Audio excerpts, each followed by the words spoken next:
is currently Christmas Day of 2025, and I thought that I would make a video kind of documenting my journey through this whole process of navigating my diagnosis of mast cell activation disorder and dysautonomia and hypermobility spectrum disorder and chronic health issues like that. And I thought that I would share different things that I'm doing or different things that are happening and that I am kind of going through. So currently, I have been having a lot of issues with swelling around like under here and right up here. And you can't really see it right now in this video, but if I were to zoom in on it, you could probably see it. It's mild, it's not like severe, but I'm not really sure what's causing it. I don't know if it's food related, environmental related, maybe a mix of both. It's, hard for me to accept sometimes the diagnosis of mast cell activation disorder because of its complexity, I guess, and just how you can have reactions to pretty much anything, fragrances, chemicals and different, products you use and things like that. And it's just so hard to comprehend that, you can have reactions and not be able to pinpoint what exactly is triggering it. I've been going through a lot of issues with my digestive system the past couple of months especially, and I have just really been struggling. I've been able to pinpoint one specific trigger for sure for me is fructose, and I have a fructose intolerance.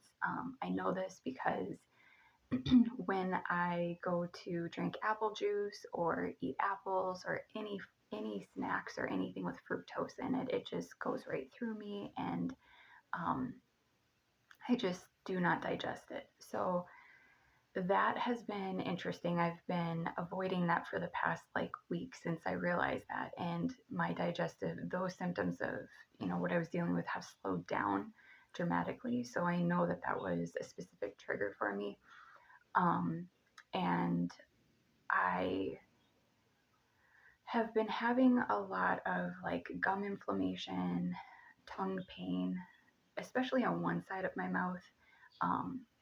My dentist kind of suspected that maybe I was having a reaction to some of the materials that they used for fillings and stuff in my mouth. On one side in particular, I'm wondering if that's the case because it's only one side of my mouth. I can't figure it out. But I am in the process of, in this upcoming new year, switching my diet to a low FODMAP diet because that is what one of my doctors suggested, to try to see, if maybe my fructose intolerance gets a little bit better, and if maybe I can kind of then reintroduce foods and see what is specifically triggering me to have the experiences that I'm having. I also have an upcoming appointment for a SIBO test. I do think I have SIBO.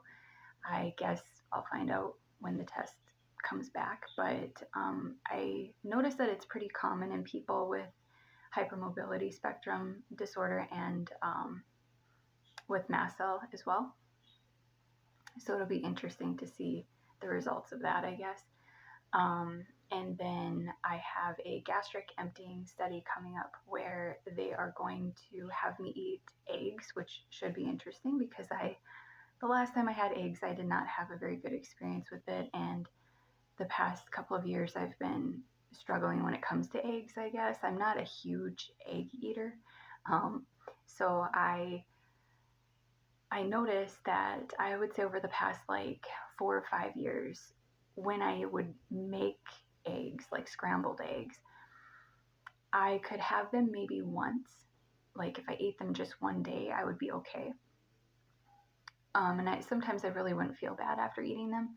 But if I made it a habit of trying to make myself eggs maybe every breakfast for a few days just to get some extra protein in or something, and I ate the eggs 3 days in a row, after that first day, the second, the third day, I would get progressively like more nauseous after eating. Um, and so this last time that I ate eggs, which was probably about a week ago, I made 3 eggs scrambled and I ate them, and the nausea afterwards was horrible. I had GI issues like almost within, like, I would say the hour after I ate it, and just felt really bad, horrible. So I don't know if it was the eggs necessarily, but I'm a little bit nervous to eat the eggs for the gastric emptying study because I've been avoiding them. So I guess that I'll see, what happens. But I have decided in this upcoming year to switch over from like dairy, to eliminate eggs as much as possible. I know that there's going to be maybe some eggs in like some snacks that I get or things like that. I read somewhere that sometimes people with an egg intolerance or allergy can tolerate it when they're in like baked goods or cooked at higher temperatures. So I don't know if maybe I can tolerate that. I'm going to try to do what I can, but not go so dramatic that I get overwhelmed by it. So I'm trying to do the best that I can and be pretty strict with it, but also be lenient enough to the point where I can still get nutrients in me. I can still, find foods to get to eat. Um, I tried going on a low histamine diet one time about, I want to say probably about 5 or 6 years ago now, when I was in probably the first really big flare up that I had. And I cut out gluten and dairy, and I was still eating carbs. So I still had like gluten free granola bars and gluten free donuts, and I had like pastas that were gluten free, sweet potatoes, things like that. But when they took my labs around that time, I had a lot of ketones in my urine. They have never said that they've suspected diabetes or anything like that for me. I did have a lab that was positive for GAD65 antibodies. They weren't off the charts high. They checked that twice, and the first time it was mildly elevated, and the second time it went up a little bit more a couple years later, I think. And after that, they didn't check it again. I know that GAD65 antibodies are linked to type 1 diabetes, but nobody has thought to really check that or look into that. So, and when I have mentioned my concerns, they were kind of brushed off as my blood sugars are high often, but they're not like off the charts high. And it could be because I do like sweets and I do eat sweets or like drink juice and things like that. So my doctor said, he didn't think that that was what it was. So my plan is to switch over to like oat milk. My daughter is allergic to peanuts. And so far she hasn't tested positive for like tree nuts or anything like that. But because they're in like the top allergen category for this particular elimination diet that I'm doing right now, I'm going to just avoid them, and I'm going to do oat milk. I found a kind that I actually like. I've tried a lot of different kinds of plant milks. I really haven't liked them too much. Um, simply, simply like the ones that make like Simply orange juice. They made a Simply almond milk that we really loved quite a few years ago, and then they stopped making it. And the reason why I think we loved it so much is because it was just like almonds, water, and salt, I think. And it was very simple, and it just tasted really good and clean. It didn't taste like it had a bunch of junk in it, I guess. But I found an almond milk that does have like added vitamins, which I think will be a good thing, but not really a lot of like additives. So I'm going to stick with that one. And then I'm going to eat as gluten-free as possible, so lots of oats. And sometimes I do react to oats. It depends on what kind of oats I eat. Um, I've had instances where I've ate oatmeal and had like tingling around my mouth, and then rapid gastric emptying. So that should be interesting to see, if I do okay with all of this. I know that there is a certain kind of protein in oats that some people can be allergic to or have an intolerance to. So I don't know if that's my issue, but I guess that I'll see as I go.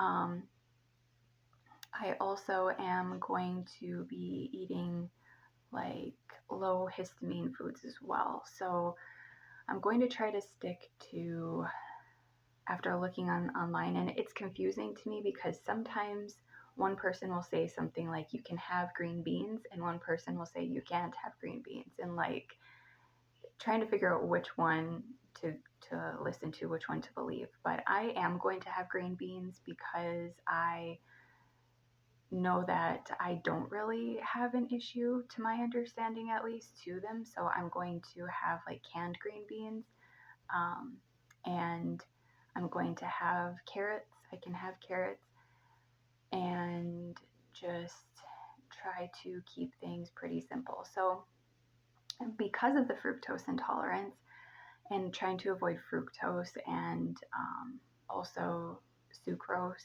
and also like sugar alcohols, I was not eating a whole lot of like sugar, especially with what was going on with my gut. And I had an issue the other night where I had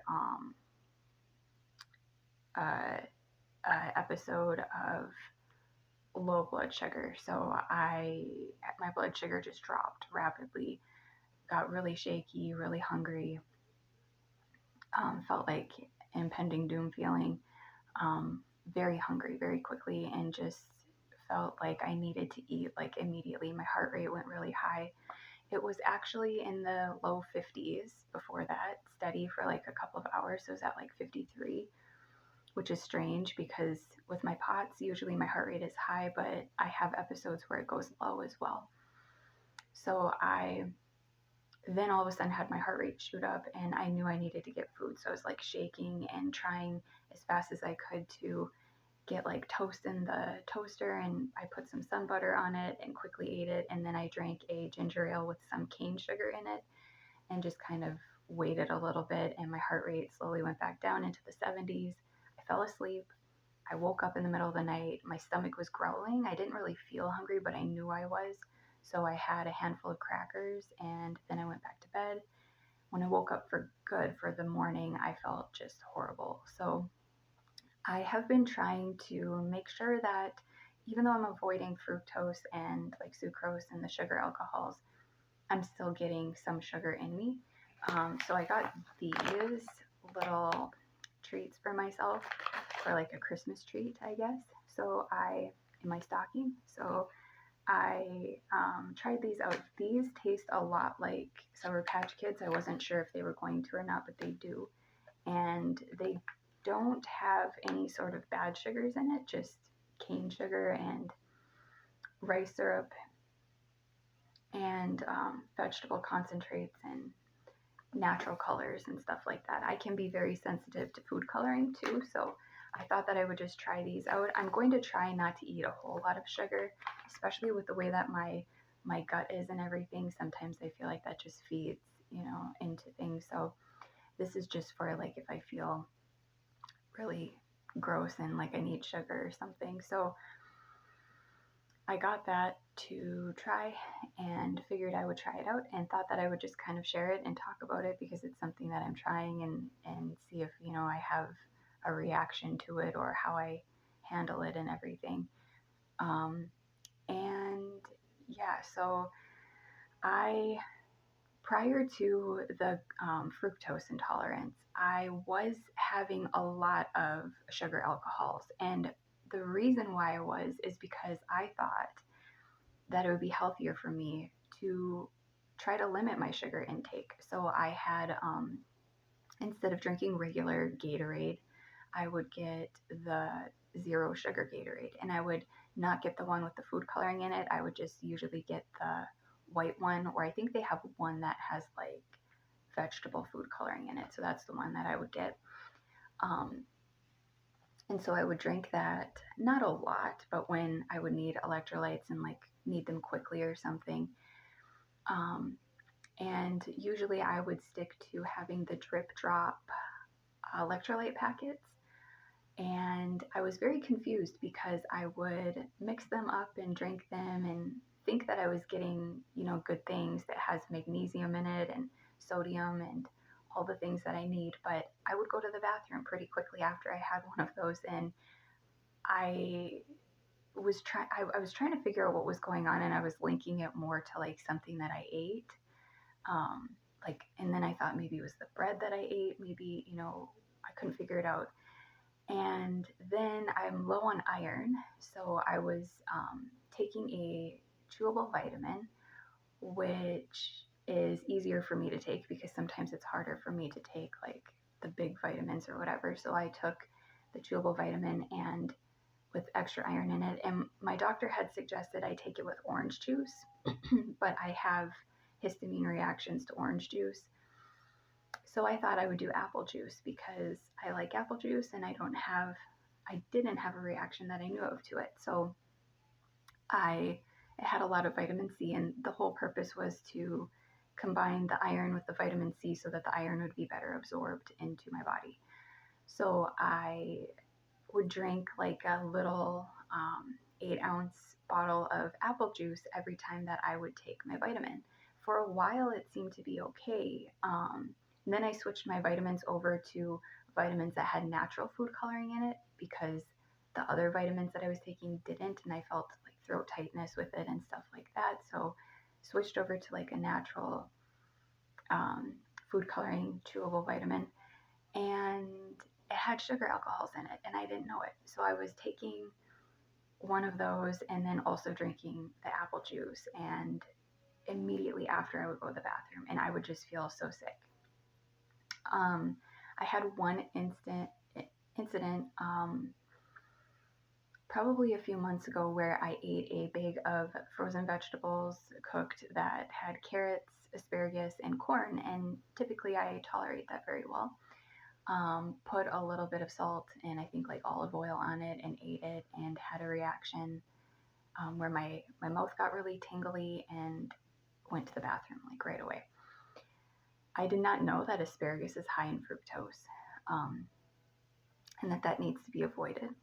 So I'm just learning all of this stuff, but all of those things that I was eating, all of those like sugar, alcohols, all of that was triggering issues for me really bad. So I just discovered that, I just learned that. So I am just on this mission to kind of really try my best to take control of my health this next year as best as I can. And at least then I can say I, put all the effort possible into it and tried everything. So I'm hoping that with the change in diet and then also starting the cromolyn sodium that I do see a difference and I am able to see improvement. Sorry, an alarm just went off on my phone, so I got distracted. But yeah, that I'm able to see an improvement with the medication and the diet change and feel a lot better. So I will just kind of document my journey and see where it goes and see, what helps and what doesn't. I know that this probably won't be the same for everybody else that has like the same conditions that I do because it's so different for everybody. What one person with mast cell reacts to, another one might not. But I thought that I would just share it in case maybe there is somebody who is similar to me and this might be helpful. And just to even document for myself, like I said, to try to see, what this whole process looks like and all of that. But since it is Christmas, I thought that I would share a little bit about, um, my Christmas traditions and all of that, and just share little pieces that are meaningful to me of Christmas because I wanted to kind of branch out into not just talking about my chronic health issues, but also sharing about other things. So I think that I will just talk a little bit about some of that, and yeah, and share some of my life, I guess. I thought that I would share a little bit about my Christmas tree and my Christmas ornaments because I really love my Christmas tree, and I went through different phases kind of where I had different ornaments, and this has been my Christmas tree and my Christmas ornaments for the past, I would say, maybe 5 years, and I don't foresee myself ever changing it because I feel like this feels most like me. I think I really settled into like who I am and what I like, and so I just love this tree so much, and I love all of the ornaments on it, and so I thought that I would talk about them and just kind of share them.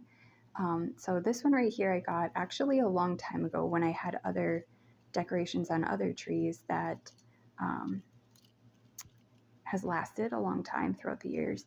And it is meaningful to me because I love owls, and I just love woodland animals, I guess, and animals in general. And then I saw a craft on Pinterest one year to make these little angel pine cones. And so I took a walk and collected a bunch of pine cones and made a bunch of these and thought that they were just so cute. So I really love that. Hopefully it doesn't fall and I can fix it. Okay. And then this one, I kind of feel like right now as I'm explaining this, it's kind of like those videos that I have been seeing lately where people share their collection and then somebody else says, don't be mean to them. So I don't have somebody to do that right now, but don't be mean to me. And I'm just trying to share my collection and share these things because I love them. But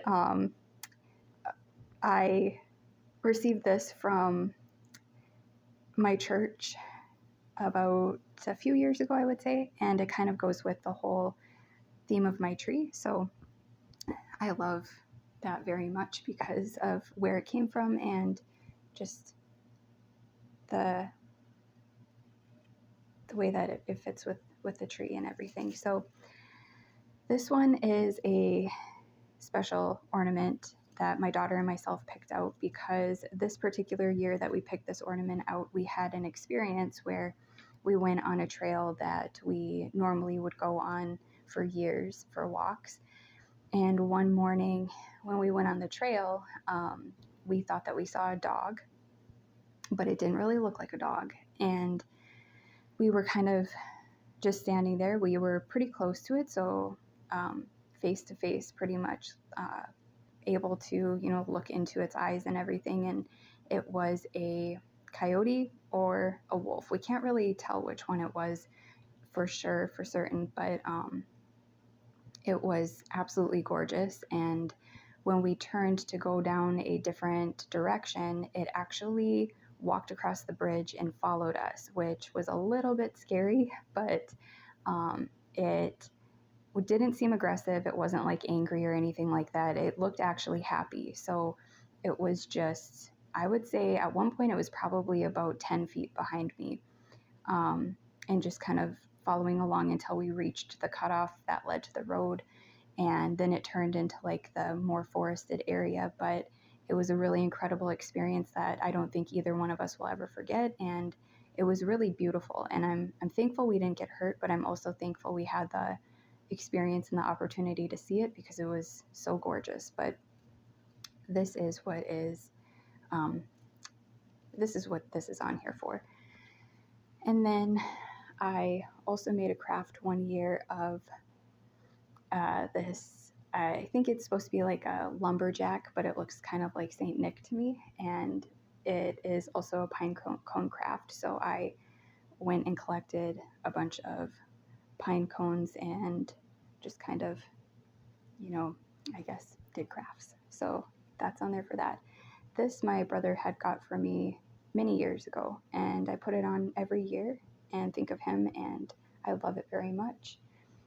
And this one my daughter picked out when she went to go get me a Christmas gift on her own one year, and I love it. I love the sparkles on it. I love the colors of it, and it's just very cute. I put it up every year and think of her and think of that Christmas, so that's special for that reason. This is just a random one we found at the Dollar Tree one year, and this is from my mom. One year she gave me a gift, and this was on the top of it, and so I put it on my tree, and I think of her. every year. And then this is a little like a memory kind of ornament for my stepdad. It has one of his bobbers on it. I think that this is actually a bobber that he specifically sent to me so that I could go fishing. And then there's a lure in here of his, and I think one of his last coffee cups in his coffee order. And then this is part of a card that he had got for me with his signature on it. So I made a photo, not a photocopy, made a copy of it and attached it to that. This is my daughter's ornament. She loves foxes, and we found this at the craft store and thought that it was so cute. So that is what that one is on there for. This we got last year from somebody from our church. It is Saint Kateri, and I absolutely love this. I love her, and it goes with our tree beautifully, so I really love that ornament. This is a craft that my daughter and I did a couple years ago, and she made this one, which is so cute. And then I have an ornament from my other daughter who gave me this a couple of years ago. And I have this one too, which is like a Saint Nick ornament craft kind of thing. And I think that that is pretty much it on my tree for my ornaments. And so I just wanted to share them because I love them very much. And I thought that I would just kind of share a little piece of my life. And then I thought that I would also talk a little bit about my stocking. I'm a little bit breathless right now and feel a little bit short of breath because I've been standing and my heart rate's going a little bit extreme, but I'm going to try to get through it. So this is my stocking that I've had since, from my understanding, before I was born or within the first year of my life. And my mom had said that somebody knitted this for me. I don't know who the woman was. I don't know what her name was. I wish that I did. She did a very beautiful job knitting it, and it just feels like whoever did this put a lot of thought and care into it. So it's very meaningful to me, and I'm very grateful for it. And I was just thinking about it a lot more this year and thinking about how interesting it is that we don't remember sometimes like our first Christmases or like what we got, and how there's no way to really remember everything that we ever received in our stocking. And just, wondering what I did receive in here. Like if I could just dump it all out into a pile, all the things that I ever got into here, I wonder what would be in there. It would just be really interesting to see, and just kind of thinking about that and thinking about the person that made this for me and wondering, where they are, who they are, if I've ever met them, if they know who I am. Maybe they were around me very briefly when I was a baby or younger, because to my understanding, I never knew them, throughout my life. But if they're still alive or anything like that, I just thought that I would share this in honor of them. And I'm just very grateful for it because it's meaningful to me. And one year in particular, I received my very favorite Christmas gift of all time in this stocking.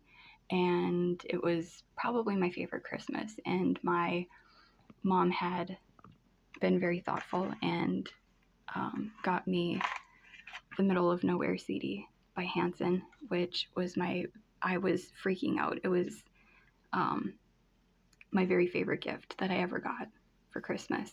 So I was like screaming, I remember, and just jumping all around, but I still love them. It's still my favorite. So I put that in here to just kind of remember that and remember that Christmas. And then the next year I got the Hanson Snowden CD, and this too was very special. I was freaking out over that one too. I was beyond obsessed with Hanson, and I still love them very much. Like I said, they're still like my favorite, but yeah, I just thought that I would share it. It is one of my favorite parts of Christmas. I learned more recently over the past, I would say, 5 years, that the Christmas season actually doesn't end until January 6th. And I didn't know that. All while growing up, I think, took our tree down and everything way before that. Um, and it just never was really talked about that in the church the Christmas season lasts that long until the 6th, because the 6th is the feast of the Epiphany, I believe. And so that's when we're supposed to take our decorations down and Christmas is wrapped up, and like that's the last of the Christmas season. So since I learned that, I keep all of my decorations and all of my stuff in my tree and everything up, and then I take it down after that, and it makes it feel a lot cozier and slowed down, and I don't know, it just makes the whole Christmas season feel calmer to me and just warmer, because it doesn't feel like it's such a rush to be over with. And I'm typically the kind of person that likes to kind of move on to the next thing and like prepare beforehand and all of that, but this is kind of helpful, I think, to slow down and just take in the moment and be in the moment. So I appreciate that, and I am sticking to that um, from the time that I learned about it and going forward. So I'm going to keep all of this stuff up for quite a bit longer, and just thought that I would share little pieces of my life along with my health journey. So Merry Christmas to everybody and happy holidays to everybody else. Happy Hanukkah and Kwanzaa, or whatever anybody else celebrates. Happy holidays and Happy New Year.